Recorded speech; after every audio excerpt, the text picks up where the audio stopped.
I want to show you how to add a blur effect in Premiere Pro. I've gone ahead and added multiple video clips to my timeline that I'd like to add a blur effect to.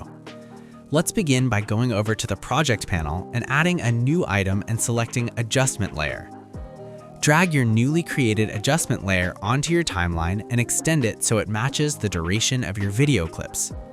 Head on over to Effects and type in Gaussian Blur into the search bar and drag it on top of your new adjustment layer. With your adjustment layers still selected, go over to Effects Controls and scroll down to Gaussian Blur and change the blurriness to your liking. For this video, I'm going to make it 80. Now that we have our blur, what if we only want to apply it to a single video clip? No problem. Simply shorten the adjustment layer to the duration of whatever clip you want the effect on, and it will only apply to that video. If you want the blur to be applied gradually, simply go over to a specific part of the video, and with the blurriness at 0, click the stopwatch animation button next to blurriness. Now move ahead a few seconds and set the blurriness up to 80.